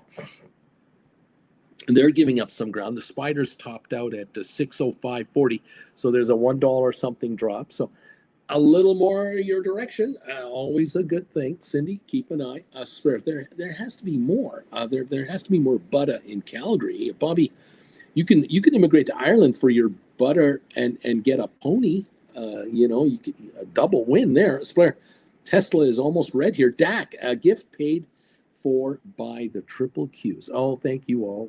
Love it when you guys make money here. Bobby, $30 used to be enough for a Herman steak or a He-Man steak, not a Herman, a He-Man steak at Costco. $30, yeah, you can't get tenderloin anymore for $30. You can get tenderloin in Costco for about, like, you get those 3 chunks or $4.50 to $70, depending on how big they are, right? You could go with strip loins. You could go with New York steak, but you could definitely get hamburger for $30. I swear it's red for Tesla, Bruce. So our friend here, JV is happy. We're down 130 on the Tesla shares, so JV is a happy guy. Further away from his call credit spread. Nice job. Palantir went green though. It's up 65 cents, but Apple's negative 89. So there you go. Something tells me our friend JV also had Apple. You have an Apple spread, don't you, JV? It's ancient history now. It's like a week and a half ago. But I think you're doing okay on your Apple spreads too. Congratulations. Yeah, 230 gain on the Dow, down from 330. The S&P is up 39, not 50. The NASDAQ is up 203. It was a bit higher than that. We're now up only 201. The Qs are 237.18 as they are backing off here a little bit. Early morning sell-off. We'll see how this goes. The stocks fluctuate. Welcome to the program. JV, yes, we do have Apple, Uncle Bruce. We have an Apple credit spread that's, I hope, working out nicely for you. Giddy up, indeed. Welcome, everybody. Thank you, everyone, for popping in here. Dak, I'm going to give you a thumbs up for that donation today. I thank you very much for that. And Bobby, I'm going to try to give you a thumbs up. I think I gave you one as well for your donation. Thank you, pal. Much, much appreciated. Those of you who have come through here. Oh, another one just came in here. It looks like Bagel Babe. Looks like a $10 donation. I'm going to like that right away. Uncle Bruce, can you talk about when to get out of? Hang on, let me pop that up over here. Can you talk about when to get out of? You've written a call credit spread and the price rips up. When to cut losses? I haven't done this yet, but I know eventually I'm going to get caught here. Well, realistically speaking, we have talked about this in general ways, and occasionally we'll mention it straight up. If you do a call credit spread or a put credit spread, it doesn't matter, and the market moves against you, and now you're in the money or about to be in the money, your credit spread is more expensive to close than what you got for it, right? You're going to have to do two transactions. Two. The first one, you got to close the one you did. You're going to have to bite the bullet and shut it down. I know. Now, you're not going to do that theoretically. You may not want to do that until you found the next trade behind it. The one behind it is the one that will give you a larger credit than the one you had, you hope, to minimize the pain of having to close out the other one. Talk about happy times. There is our. Oh, you're fine. They're a little too far, actually. We can cut. Yeah. Thank you, Auntie Jen, for my bacon and ham and egg. I was just telling everybody, including everyone here, that we're looking to go to Costco today, and we've got 3 Costco donations. Yeah. We just got one from Bagel Babe. That's a 7. That looks like $7 US, so that's like $1 million Canadian. Yeah. We got British pounds, which is $2 million. $2 million. And then Bobby gave us some Canadian money, which is $7 Canadian. And I thank you all. Which is, you know what that is? Like 5 hot dogs. This is exactly what we're talking about. We're talking about poutine, hot dog, Sundays, chicken fingers and fries in Canada. You can get, yeah. Oh yeah, fries and gravy. But now now you can get the Montreal smoked beef sandwich. You get the smoked meat sandwich as well. And I think the chunky chocolate chip cookie. Yeah, they still have a chocolate chip cookie. Along with the ice cream cones and the sundaes. The ridiculous part about it is that the chocolate chip cookie is more expensive than the hot dog, which comes with a drink. Yeah. I feel so silly when I want to order one of those cookies because I'm going, $2.39 or $2.59? What? For a freaking cookie? $2 for a freaking cookie? I mean, come on. Yeah, well, anyway. There you go. I'm just trying to answer Bagel Babe's question about, I got to do a rollover one of these days. Oh, can you turn on the fan for me? Because I'm really hot. One of these days, I'm going to get caught on one of these trades. What to do? So the reality is you're going to have to shut down one of them for a loss. And then you're going to turn around and create the next one. And the next one is to get back what you lost on the first one, or get back more than what you lost on the first one, or get partially back. You're just going to keep on writing. And you have to think about it that way. You just cannot stop. And if you've got 10 wins in a row, and you've brought in some dough, and finally, I got one that's going to cost me a little bit. You got to say to yourself, this is the cost of being in business. I'm in business all the time. I'm not going anywhere. I'm limiting my losses on these credit spreads because I have a spread with a limited loss level, and I'm just going to move on, and I'm not going to let it bother me. And so that's how I think you have to play it. Is that good? That coming in on you? Oh, thank you. Yes, it is. It is doing the job beautifully. Auntie Jen put together it's a Tuesday special, ham, egg, and cheese sesame seed toasted bagel. Get ready for sandwich movement with a little bit of ketchup. Tectonic shifting. Oh my goodness, you gotta love this. JV says the apple was $1.19 originally. It's now 19 cents. Might be time to roll into a new one. Wow. Bring in another $1. Wow. Mm-hmm. That's not bad. Get your buck and run. Mm-hmm. And get the buck out of here. I can't control it. The best was back when we were selling hockey cards. And there's a combination you can have where you can put the card in a plastic container on one side. It's on a base. And on the other side, you can have a puck. And they're called puck and card holders. Do the math. So think. The kids would come in knowing what they want, and they'd come and they'd say, yeah, I want one of those puck and card holders. And their mother would say, what did you say?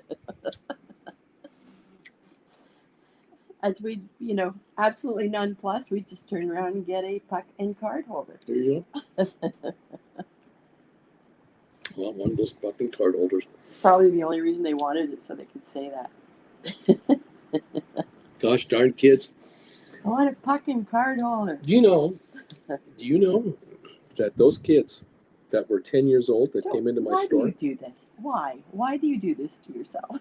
Well, they were 10 years old in 1992 when they came into my store. It's 33 years later. They're 43 years old now with kids and mortgages. Those saps. Oh my God. Can you imagine? We were in our 30s back then. No, we were in our 40s. 1990. Oh, we were in our 30s. There you go. You're right. Yeah. I was skipping a decade. That's what it was. Why do you do that? So how are your markets today? I haven't really been paying attention. Well, we've been up all morning. Yeah. Well, we were up pre. I know that one. Mm-hmm. And we're still up. Oil took a hit. It's $65.40. Oh. $77 Yeah. Well. on Friday. So around here. As the president said. He used a bad word today. He did. It got picked up by all the media. I'm sure it did. He used a bad word. And because it's CBC, we heard it. It wasn't beeped. We're trying to get there. But, say all the words, show all the things. You know. It sounds to me like national broadcasters are going to have to put a 7-second delay on presidential comments. If they're going to beep them. I don't know. Do they beep them? Do you beep the president? You beep the bad words, I think. I guess. I don't know. It is very, very foggy in the west of Calgary today. We have that cat crawl going down the river. Oh. And it's the kind of fog where you're fine and then you can't see your nose. Oh. Yeah. So. That's burning off, we hope. Oh, it will. This is not forest fire stuff. No, this is fog. Because we had a lot of rain and now it's hot. And the mist comes up. Hot in New York today, 102 in New York today. Oh. With the humidity. Oh. Let's go to the malls, people. Go to your cooling centers. It's going to be rough. Yeah. Yeah. My. And the people in Phoenix and Palm Springs go, 102? 102, you wuss. I'm still outside. We're still golfing in that one. Cindy B, Bagel Babe, I'm there with you. Crazy 49er, laugh out loud. Bagel. Jay Gill. Good morning, Auntie Jen. Richard Carlin, good morning. Claire. Richie. I feel wrong with my vegetable plate for lunch today. I just feel so wrong. No, vegetable plate. JV, the Kerry Gold butter tastes so good. We can't find it at Costco. We can't find it. We have to look for it. I'm sure it's here somewhere. If not, you give Jeff Bezos more money and you can find it. There you go, Splair. Maybe I should get a poutine as well in the city center. Bobby, chocolate is in danger now, as I've been reading the past year. Some believe it'll be gone in my lifetime. Climate change. Chocolate? Not in this house. I probably have enough chocolate to last till the end of summer. In my house right now. Stephen, neat. Stephen Butler, bagel time. One, yes, indeed, Uncle Bruce. Time to roll that apple. Yeah. Roll that apple up into dollars, buddy. Take the check, man. Go forward, higher up, further up. There you go. You know what to do? Splair, good morning, Auntie Jen. Morning. I hope you had a good start to the week here. Chase, Rosita Parker, laughing out loud, Auntie Jen. Juan, good morning, Auntie Jen. That bagel is just delicious. Cindy, we used to say, make like a hockey stick and get the puck out of here. There you go. Crazy 49er, laugh out loud. Best faux restaurants is Faux King and Faux King 2. Wasn't that the twins out of Austin Powers? Oh, yes. Can't say it. There was the one you and the other one was me. Twins, Basil, twins. Oh, my God. Twin, Basil, twins. Lisa, they will install a swear box on Air Force One. Trader Joe's might carry it. The butter. They don't have Trader Joe's up here. No. Splair, Bobby, in Germany. They do in Vancouver. No. In Germany, they started to replace chocolate already at some products. I recommend the company Original Beans. Sacrilege. What are you doing? Stop swearing, Splair. Bagel Babe, another $10 donation. Thank you, Uncle Bruce. May exotic butters find their way into your cart very soon. Oh, thank you. How about that? But this Thank is you. Canada. Like, we must have Irish butter. We got to Irish butter We just have to go somewhere. to an Irish store. We just that's all we need We to have do. Irish stores and English stores and Scottish stores. I suppose. Go to an Irish. Look at this bagel. Ham, You're egg, squishing it out. cheese, It's moving. and sesame seeds on the top. I'm hanging on to it for dear life. Well, It's those darn eggs with the ham. Mm. You just, maybe it's the ham. so good. The ham is, but see, it tries to stick because you gotta I have to reposition heat it. up that you have to reposition, honey. And when you have to reposition, you just have to do it. Take the I'm dollar. doing all like that. Reposition. Lisa, apparently Rugman is speaking today. Get ready to buy back your covered calls. Yeah. Trader Yeah. Joe's equals Aldi, FYI. Same people. That's true. That's true. It's true. We have to go to an Aldi and see what. There are no Aldis here. Don't Stephen, have Aldis? no, cinnamon raisin toast with Kerrygold butter. Oh, living large, Stephen. No. Oh. Stephen, Stephen, cinnamon raisin toast. The only time raisins will pass this lip. Cinnamon raisin toast with just the lightest smear of peanut butter on there. Oh. So good. you've been told, Stephen. Peanut butter. Peanut butter jelly. I'm going to leave you Spurs now. laughing. Crazy 49ers laughing. I tried. So crazy 49ers. I tried. Is Sofa King good? Mike H wants to know. A sofa What the hell is that? Hector, in Calgary, Irish butter is stored in a pot at the end of any rainbow. There you go. There you go. Sharon, a doctor friend said, if you can taste the butter, you were eating more than is good for you. Oh, yeah. Why the hell do you eat butter if not to taste it? Your doctor's an asshole. There you go. Your doctor's an asshole. You need a better doctor. You need a new doctor. Being I don't know. I'm going to say being rural, but I don't know if that's true. But being rural, we put butter on everything. We put butter. Put butter on your chocolate cake instead of icing. Oh my God! Of course, if you ever saw a family photo of a family member from the 1930s out here, you would give them anything. They looked so skinny, they were sticks. That's right. They were sticks with shoes on. Sticks with shoes. Yeah. But I'm rarely at Aldi. I think Aldi in Germany, we have Trader Joe products, if I remember correctly. Hector, Uncle Bruce, time for a 7-second delay. That's right.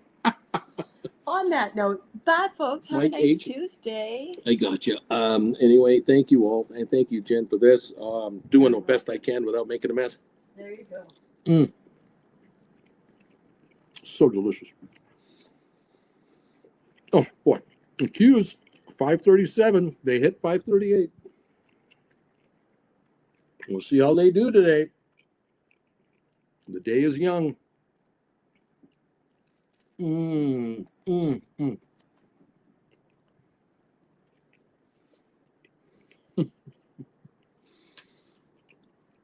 juggling this top half and bottom half. I'm trying to keep the sesame seeds in the current time zone that I'm living in. Not easily done, my friends. They're everywhere. They're going to be everywhere in my teeth.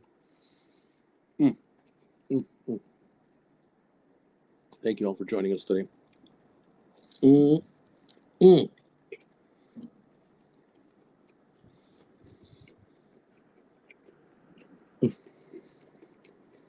Thank you all for some Costco dollars. Costco dollars. Thank you for that.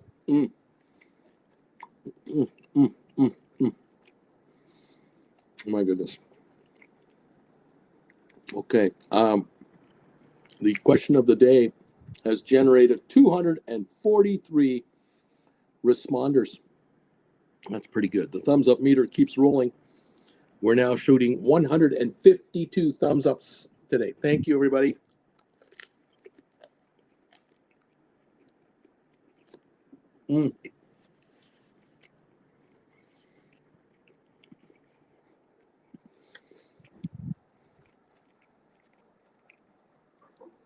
Question of the day.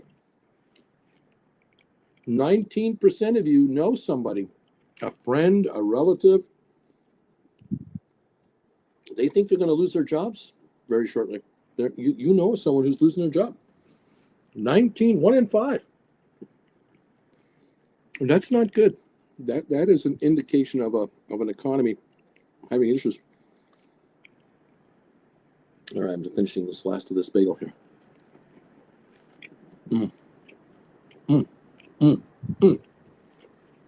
Oh yeah.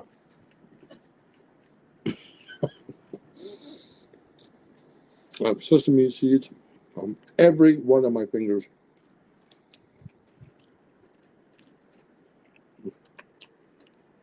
Thank you all. My goodness, this is so good. Do you have as much fun with your sesame seeds at home as I do here?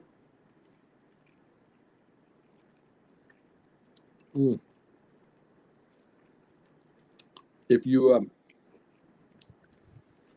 can toast them up just right, they will get very crispy and become roasted and will become utterly delicious.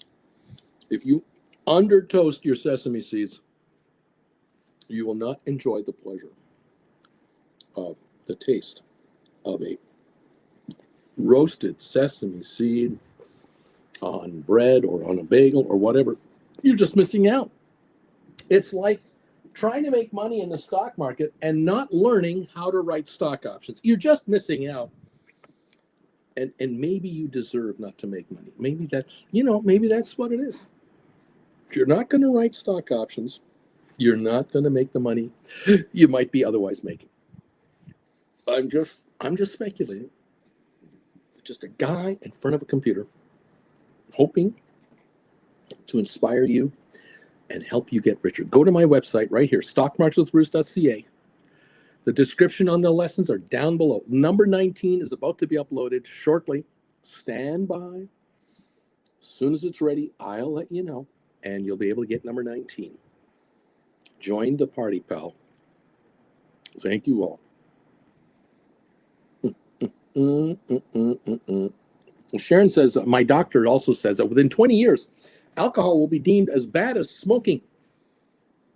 I need some less judgmental friends. Oh, absolutely. I mean, this is ridiculous.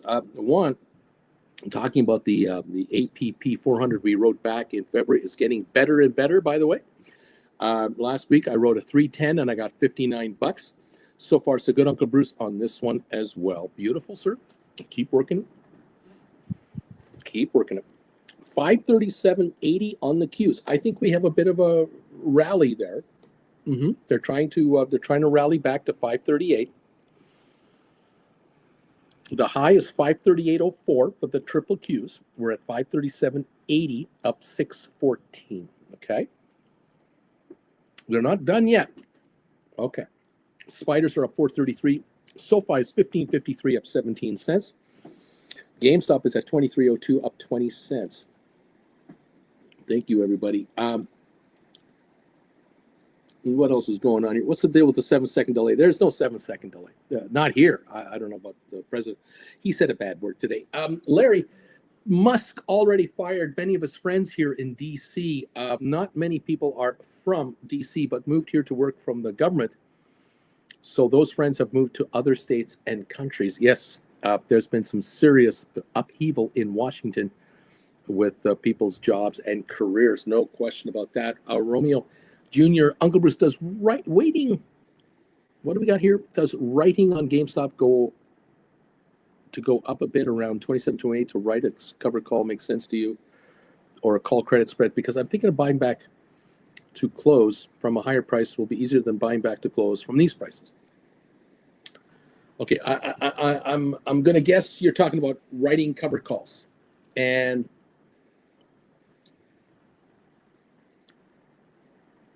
should I write a covered call around $27, $28 because the stock's at 23?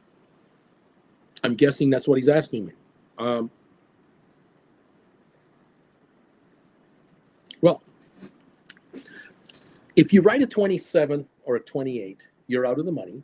go forward in time, like January 26th, bring in some dollars. And if the shares do go up to 26, 27, 28, the calls will still be virtually worthless in book value, within, and there'll only be time value left on them. And you'll be able to roll those into 30s, probably to next June for additional dollars while enjoying the gain of the stock, $5 a share from here, $4 a share from here, then writing 30s and saying, come and get me up here. I see nothing wrong with that strategy, really. Hector, is Emily releasing the class today? I'm not sure. I'm waiting for a message from her at any time. So as soon as it's released, everybody who was in the class gets their copy, and I will post it on the website and announce it to everyone. And you'll get a posting through YouTube. You'll get an alert. So stand by. As soon as we are ready, you'll know. Any news about Intel or HUT8? I don't know anything about anything there. I have heard nothing on any of that. The Dow is up 294, trying another rally.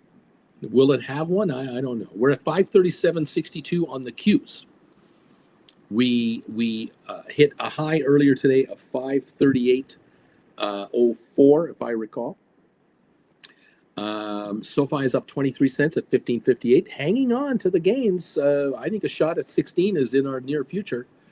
GameStop 23.12, up 30 cents. Rocket Lab down only 8 cents after all these gains. Rocket Lab isn't giving it up. That is very impressive to see.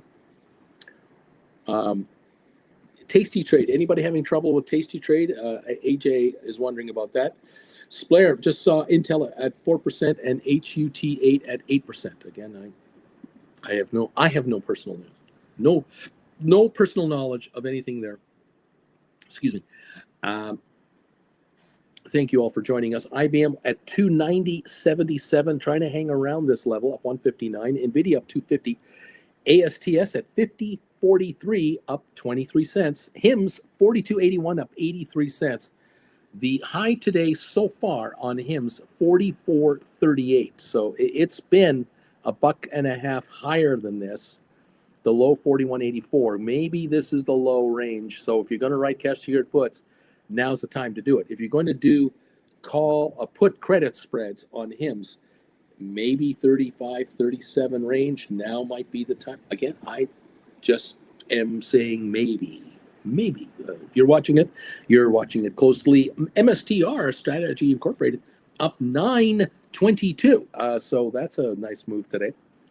AI up 59. SMCI, Supermicro, up 128.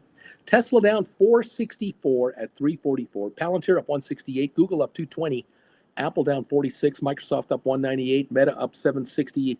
Broadcom is up today, trying to hold a gain. It's up 940. Amazon up 430. Intel up 91 cents. Netflix up $20.35. Smart Rent up 1.6 cents, 92.8 cents on Smart Rent. Coinbase up just about $22, $3.29. There must be good things happening on Bitcoin today. Costco down 8.80. EI Lilly is up 66 cents or so. Uber up 5.30 to 90.56. Uber pushing a 52-week high here, 93.60, within now $3 or so of a new 52-week high for Uber.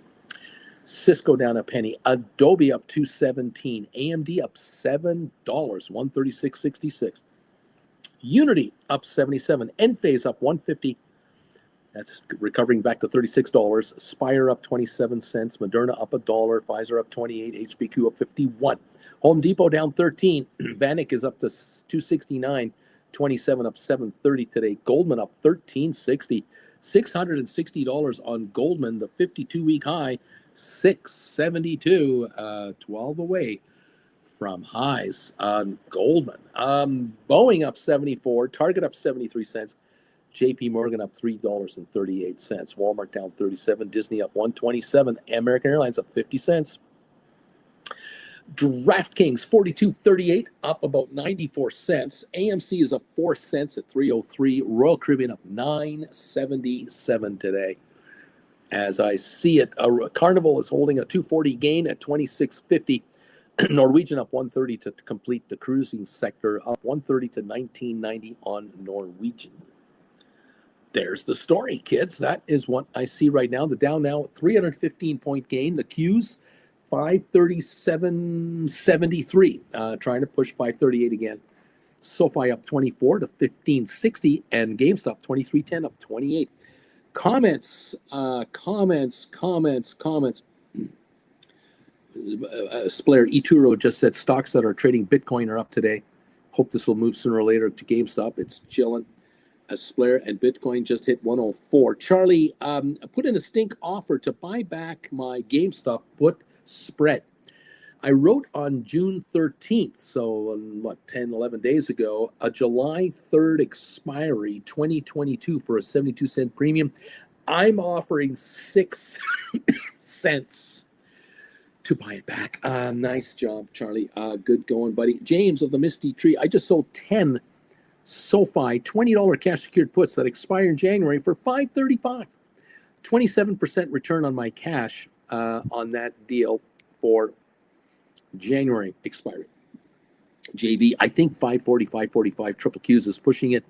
541. They are not paying very much. There you are. Well, if there's a run here, if this little run right now continues, we're up 321 on the Dow, and we're up 208 on Nasdaq. If we go up $20, 20 points for Nasdaq, that would put the Qs at 538, 10 or 20. A little more, 538.75, 539s. Now it gets interesting in the 540 something neighborhood. So Juan, you're doing exactly what you're supposed to do. 53 minutes into the session here, 56 minutes, 57 minutes into the session, paying close attention to what's going on. We will do the same from here. Today is Tuesday, June 24th. Tomorrow, the 25th, Wednesday. Tomorrow night, 7 o'clock Eastern, Primetime Live with Uncle Bruce.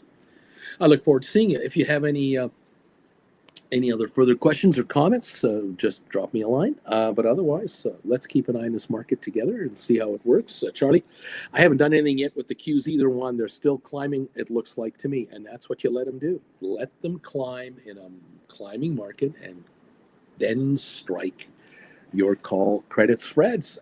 Make it impossible for the contracts to become valuable. Yeah, exactly. Lisa, Tesla's robotaxi is already being investigated for traffic violations. And Splair says it's falling. It's backing off a little bit right now. And there you have it. Folks, thank you for joining us today. I hope you make nothing but money. Tesla down $7. Giddy up, everyone. Keep the drive alive. Stay on top of these markets. Thank you for Costco money. Jen and I will spend it wisely, I promise. We will go after some Tesla opportunities later today. Thank you again for your support of this YouTuber from wherever you are around the world. I wish you all a wonderful, fantastic, profitable day today. I'm going to say my goodbyes in a few moments. Thank you, Juan and Splair, all of you who are here all day, every day. Get richer. We'll talk to you next time. It's Uncle Bruce saying goodbye from Calgary, Alberta, in 3, 2, 1, bye.